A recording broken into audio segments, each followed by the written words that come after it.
Charan! Room tour muna tayo. O, diba? Ayan, tuwang-tuwa yung bata. Nandito kami sa... Paano matatawag to? Japanese hotel. Kasi hindi siya normal na hotel kasi pag normal na hotel, hindi siya ganito, hindi siya tatami. Ito tinatawag na tatami. Karamihan sa mga Japanese na dating mga bahay, ganito yung ano nila, yung floor. Then, ito yung bed. Punta tayo sa veranda. Dito sa bed, merong malaking TV. Charus. Malaking talaga. O, tapos, ito. Paano buksan to? Hindi ito nabubuksan dito. Ikot tayo. Ikot tayo doon sa may... sige, mamaya na lang doon. Bago tayo mapunta doon. Ito yung closet. Yan, Japanese style na kimono. Kimono. O, di ba? Sana all may kimono. Then, wow, bulaga. Ay, huwag na dyan. Sadness ever. Ito yung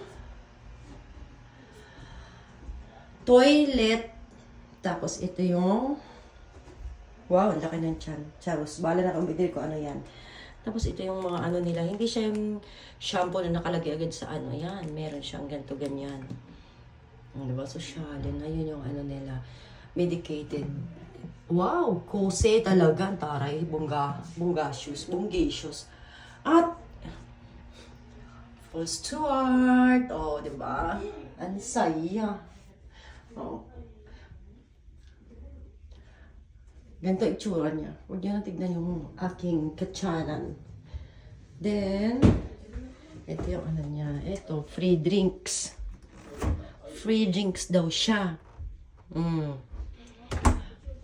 Magkano naman kaya yung ano nito? Charus. Dito ako kanina pumasok, diba? Tapos nakita nyo na to, diba? Yung lamesa.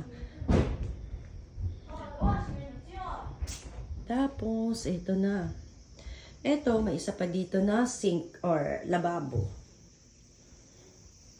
Tcharan! Pagpasok mo dyan, may sarili siyang onsen. Onsen?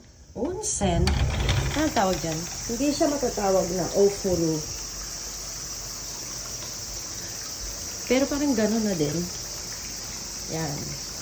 Kasi ganito yung kinuha namin. Kaya medyo may konting kamahalan. Kasi may sarili siyang ganito. Kasi hindi ako pwedeng pumasok sa maraming tao. Kasi bawal ang may drawing sa katawan. Kaya kinuha naming kwarto yung ganyan. May sariling bathtub. Bathtub na nga. Tapos, nakakatuwa. Nakikita mo yung bed.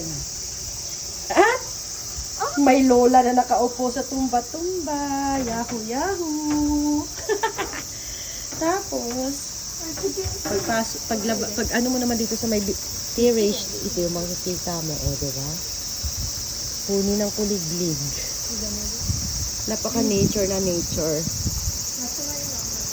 Ang sarap mag-relax. Check nga lang sa balls. Ha?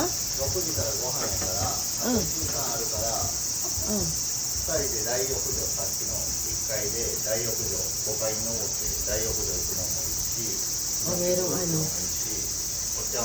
Malansa ko siya pumunta sa kung saan na gusto. Sa lobby.